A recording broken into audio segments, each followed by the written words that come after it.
무용교에서 유용교회로 오늘의 묵상입니다. 오늘은 사사기 18장 21절에서 31절까지 말씀을 묵상하겠습니다.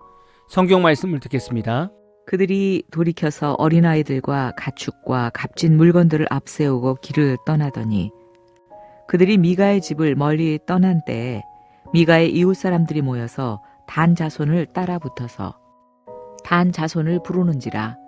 그들이 얼굴을 돌려 미가에게 이르되 내가 무슨 일로 이같이 모아가지고 왔느냐 하니 미가가 이르되 내가 만든 신들과 제사장을 빼앗아 갔으니 이제 내게 오히려 남은 것이 무엇이냐 너희가 어찌하여 나더러 무슨 일이냐고 하느냐 하는지라. 단 자손이 그에게 이르되 내 목소리를 우리에게 들리게 하지 말라. 노한 자들이 너희를 쳐서 내 생명과 내 가족의 생명을 잃게 할까 하노라 하고 단 자손이 자기 길을 간지라. 미가가 단 자손이 자기보다 강한 것을 보고 돌이켜 집으로 돌아갔더라. 단 자손이 미가가 만든 것과 그 제사장을 취하여 라이스에 이르러 한가하고 걱정 없이 사는 백성을 만나 칼날로 그들을 치며 그 성읍을 불사르되 그들을 구원할 자가 없었으니 그 성읍이 베드르홉 가까운 골짜기에 있어서 시돈과 거리가 멀고 상종하는 사람도 없음이었더라. 단 자손이 성읍을 세우고 거기 거주하면서 이스라엘에게서 태어난 그들의 조상 단의 이름을 따라 그 성읍을 단이라 하니라.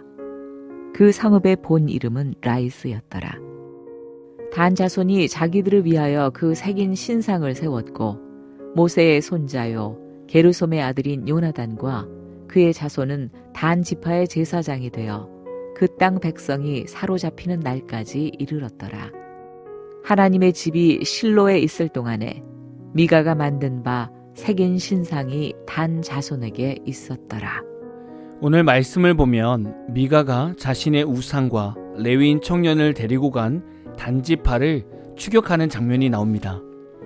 미가의 마음속에 우상에 대한 미련이 남아있다 보니 단지파를 쫓아갈 수밖에 없었던 겁니다. 그런데 미가의 이 미련이 얼마나 위험했는가 하면 25절을 보면 네 목소리를 우리에게 들리게 하지 말라. 노한 자들이 너희를 쳐서 네 생명과 네 가족의 생명을 잃게 할까 하노라 라고 말씀합니다. 미가가 조금만 더 우상에 대한 미련을 가졌다면 온 가족이 죽는 최악의 사태를 맞이할 뻔했습니다.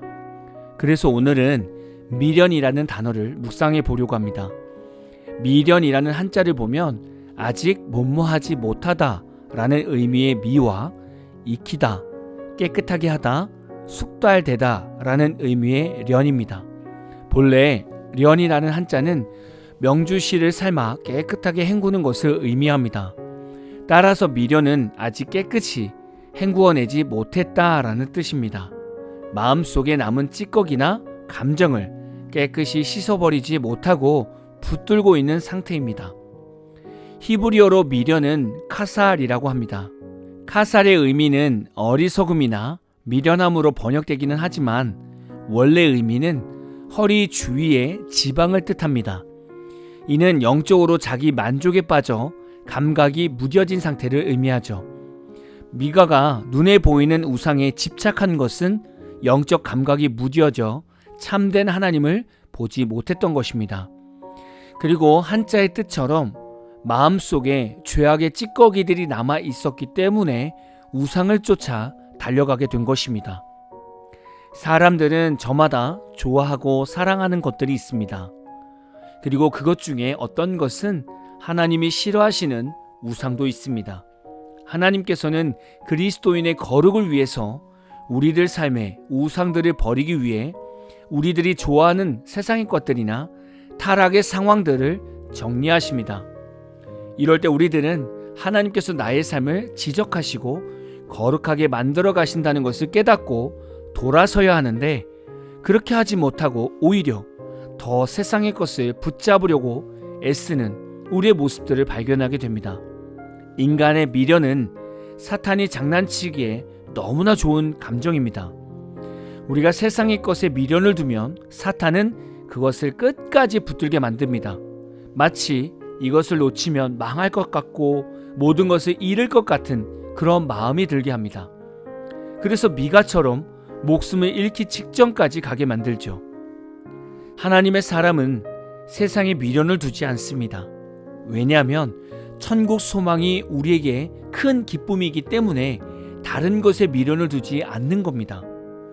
우리가 예수님을 나의 구원자로 모시고 사는데 세상의 것에 미련을 두고 있다면 우리는 천국 소망보다 세상의 것을 더 사랑하는 것과 같습니다.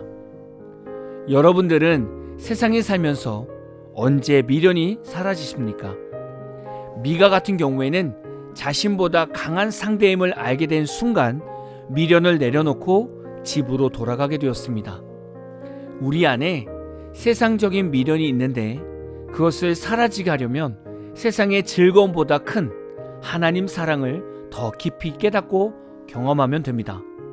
하나님의 사랑을 경험하면 세상에 미련을 두지 않고 세상을 붙들지 않게 됩니다.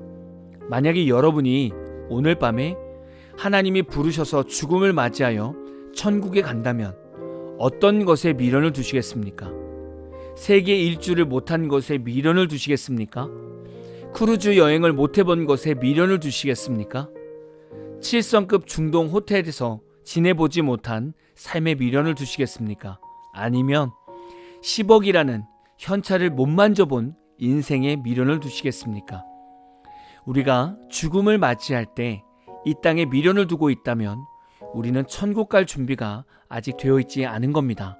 성도는 이 땅에서 최선을 다해 살아가야 하지만 이 땅의 것을 사랑하고 미련을 두는 것이 아니라 주님과 함께 하루하루를 승리하는 인생을 살아가야 합니다. 세상에 미련을 두지 않는 방법은 아주 단순하죠. 예수 그리스도를 사랑하는 것이고 하나님의 나라를 갈망하는 것입니다. 오늘 하루 세상에서 최선을 다해 살아가시되 세상의 것에 미련을 두지 마시고 그 마음을 하나님께 두는 복된 하루가 다 되시기를 진심으로 축복합니다. 잠시 양해의 말씀을 드리겠습니다. 제가 교회 리모델링을 하는데 몸이 많이 지쳤고 거기에 다음 주에는 한 주 내내 수련회 일정들이 잡혀 있습니다. 그래서 이번 주 토요일까지만 남기고 다음 주 한 주간 동안은 오늘의 묵상을 잠시 쉬도록 하겠습니다. 여러분 각자 자리에서 말씀과 기도로 주님과 동행하시기를 축복합니다. 오늘 마무리 찬양은 이충준 님이 부르신 나의 약함은 나의 자랑이요 라는 찬양입니다. 찬양 후에는 잔잔한 연주곡이 있습니다. 말씀을 생각하면서 기도하는 시간을 가져보십시오.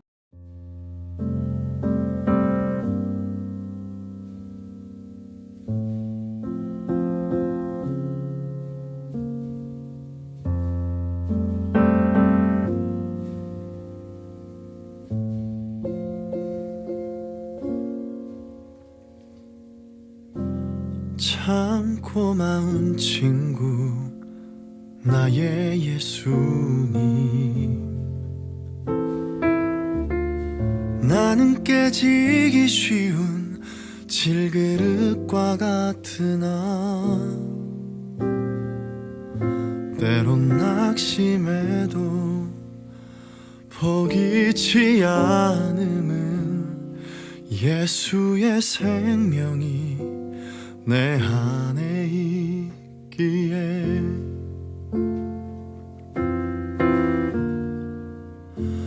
내 삶의 동행자 나의 예수님, 나는 기대가 없는 어린 나귀 같으나 늘 쓰러지나 다시 일어남도 예수의 생명이 내 안에 있기에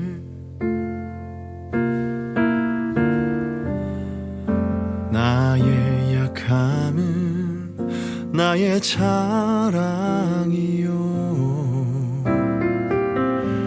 나의 실패는 나의 간증이요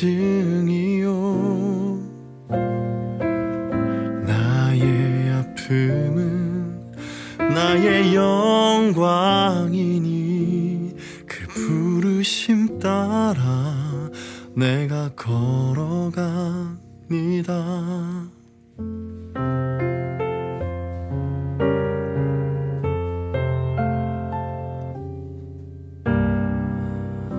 내 삶의 동행자 나의 예수님, 난 기대가 없는 어린 나귀 같으나 늘 쓰러지나 다시 일어남도 예수의 생명이 내 안에 있기에 나의 약함은 나의 자랑이요,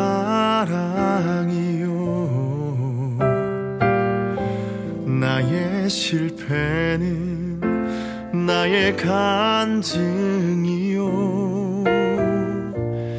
나의 아픔은 나의 영광이니 그 부르심 따라 내가 걸어갑니다.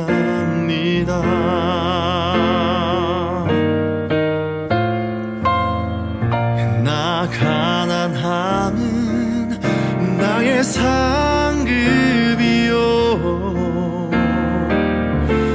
나 미련함은 나의 자랑이요, 나 쓰러짐이 나의 고백이니 그 부르심 따라 내가 걸어갑니다.